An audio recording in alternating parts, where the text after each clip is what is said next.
नमस्कार साथियों, मैं आशुतोष आज आपके सामने एक इम्पॉर्टेंट टॉपिक को लेके प्रस्तुत हूँ जिसका नाम है आर्यमान यानी रॉक मास रेटिंग। साथियों, अगर डेफिनेशन की बात करें तो कुछ इस प्रकार से है, it is a geomechanical system of rating the character of the rock by which support system can be decide.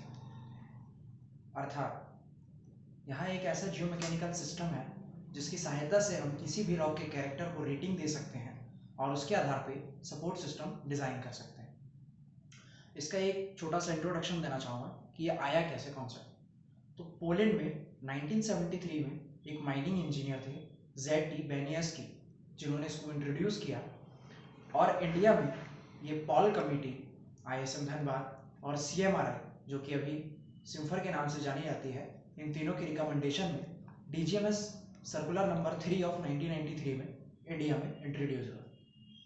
आरएमआर दोस्तों basically 5 fundamental properties of rock पर बेस्ड है, जो कि इस प्रकार से हैं।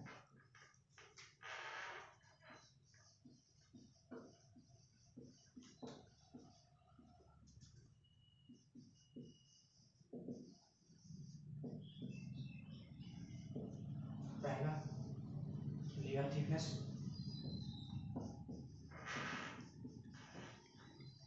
जिसको रेटिंग दी गई है 30। दूसरा है स्ट्रक्चरल फीचर।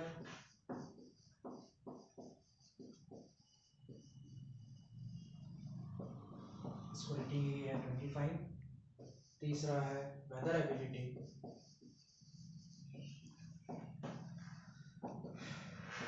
इसको रेटिंग दी गई है 20। चौथा है स्ट्रेंथ ऑफ द रॉक।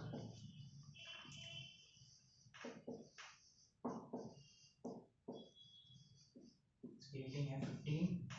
और लास्ट है ग्राउंड सीपेज।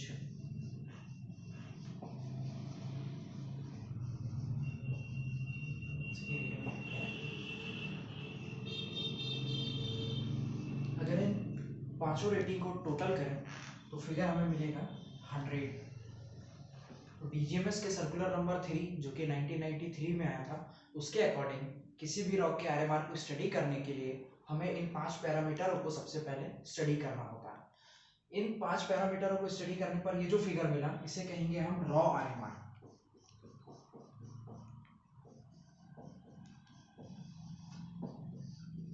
ये एक रॉ आरएमआर। इन 5 पैरामीटरों के अलावा 5 वैल्यूज और हैं जो कि DGMS के सर्कुलर में बताई गई हैं, जिनको आरएमआर की स्टडी में भी कंसल्ट किया जाता है। उसके आधार पे भी हम लोग इसको निकालते हैं।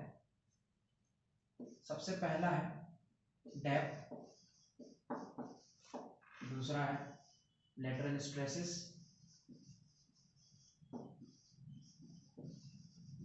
इनसेम। तीसरा है इंड्यूस स्ट्रेस। चौथा है method of extraction.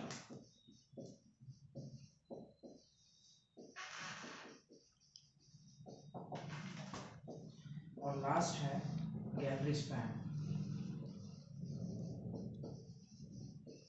In 5 value के आधार पे और इन 5 पैरामीटरों के आधार पे हम आरएमआर को स्टडी करते हैं और उसके बाद इन दोनों को मिला के एक मॉडिफाइड आरएमआर मिलता है। इस रॉ आरएमआर को और इन 5 वैल्यूज को स्टडी करने के बाद मॉडिफाइड आरएमआर मिलता है, जिसके लिए हमें दूसरा टेबल बनाएंगे।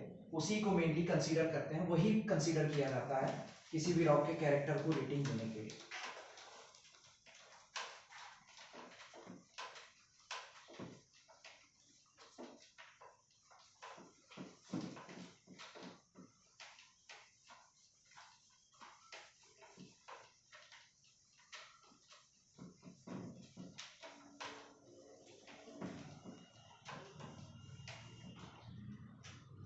फर्स्ट है वैल्यू ऑफ आरएमआर। फिर है इसकी क्लास, देन है डिस्क्रिप्शन।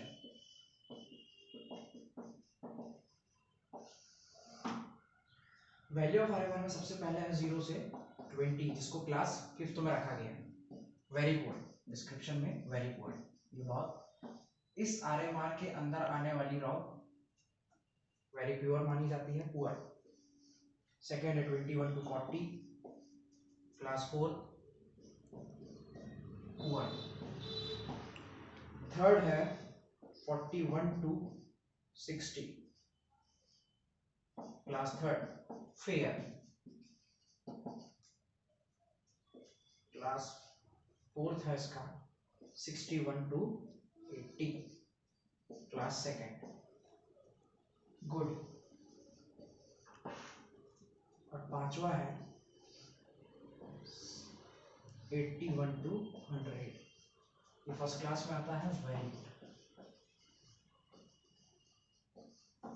दोस्तों ये 5 वैल्यूज और पहले के फंडामेंटल प्रॉपर्टीज ऑफ रॉक के जो 5 पैरामीटर है उनको स्टडी करने पर दोनों को मॉडिफाई कर दिया जाता है। तो ये एक मॉडिफाइड आरएमआर का चार्ट है, इसके आधार पर हम किसी भी रॉक के कैरेक्टर को रेटिंग दे सकते हैं। अकॉर्डिंगली लीजिए मैं सर्कुलर नंबर ऑफ 3 इन 1993।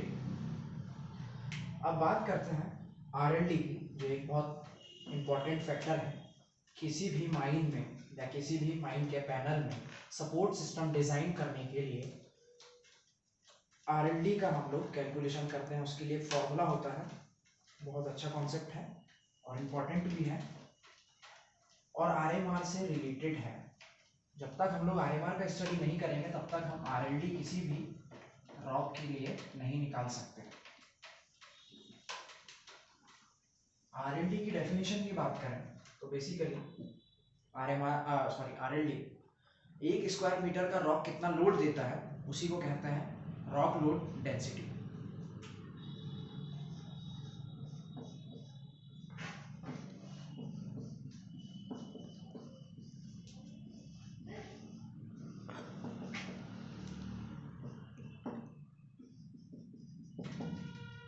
ठीक है, इसको कैलकुलेट करने के लिए एक फॉर्मूला होता है जो कि इस प्रकार से है।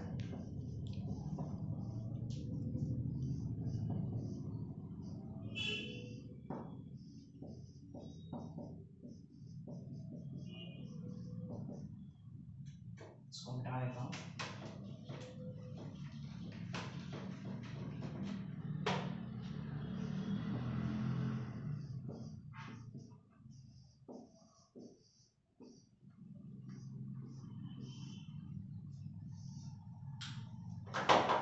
RLD WD multiply 1.7 minus 0.037 into RMR plus 0.0002 into RMR square.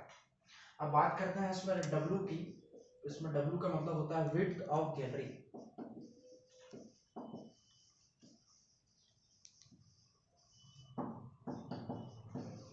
Metre. बात करें D की तो ये होता है density of rock.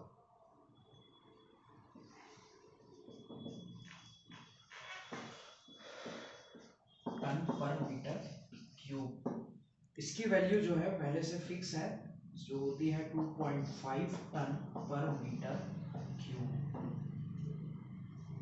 RLD W का हो गया width of gallery in meter और D होता है density of rock ton per meter cube, जिसकी वैल्यू होती है 2.5 टन पर मीटर क्यूब। अब एक क्वेश्चन हम लोग एज्यूम्ड वैल्यू लेते हैं। मान लीजिए किसी माइन का RMR 50 है और वहाँ पे गैलरी की चौड़ाई 4.8 मीटर है, तो उसको फॉर्मूले में पुटअप करके हम लोग वैल्यू निकालेंगे, उससे हम लोग आरएलडी कैलकुलेट करते हैं।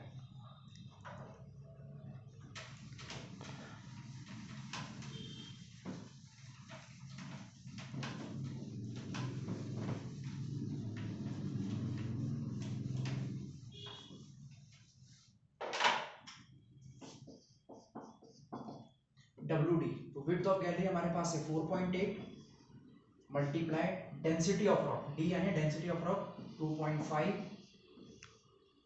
अगेन फॉर्मूला हम लोग पुट करेंगे इसमें 0.037 इंटू RMR हमारे पास कितना है अज्यूम किया हुआ 50 है plus 0.0002 into again RMR assume 50 इसका स्क्वायर, तो ये ब्रैकेट क्लोज। और मान लेते हैं 4.8 multiply 2.5 is equal to 12। 1.7 minus 0.037 into 50 plus 0.0002 into 50 square, तो ये जो वैल्यू आएगी वो आ जाएगी आपकी 4.2 टन पर मीटर स्क्वायर। मतलब जिस माइन के रॉक का RMR 50 है और वहाँ के कैलोरी की विड्थ 4.8 मीटर है, तो वहाँ पे पर मीटर स्क्वायर में जो रॉक का लोड है वो है 4.2 टन पर मीटर स्क्वायर। ठीक है, अभी हमने R&D, ये हो गया R&D। अब हम लोग सपोर्ट सिस्टम डिजाइन करेंगे तो हमेशा हमें एक बात ध्यान रखना है कि सपोर्ट सिस्टम का फैक्टर ऑफ सेफ्टी 2 होता है। तो जब भी अब मान लीजिए 4.2 टन पर मीटर स्क्वायर का रॉक लोड है, तो हम लोग इससे double 2 Guna factor of safety के आधार पे 2 गुना ज़्यादा का सपोर्ट बियरिंग कैपेसिटी वाला सपोर्ट लेंगे।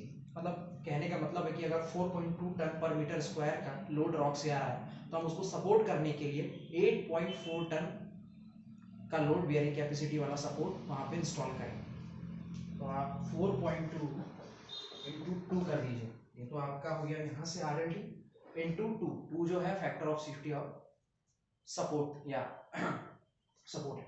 ठीक है, तो इसका वैल्यू जो आया 8.4 टन पर मीटर स्क्वायर।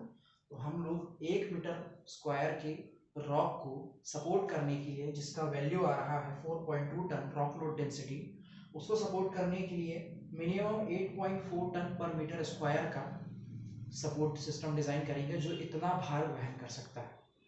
आज के लिए बस इतना ही साथियों। आशा करता हूँ आपको ये जानकारी मेरे द्वारा बहुत अच्छी लगी होगी। अगर अच्छी लगी तो प्लीज़ कमेंट बॉक्स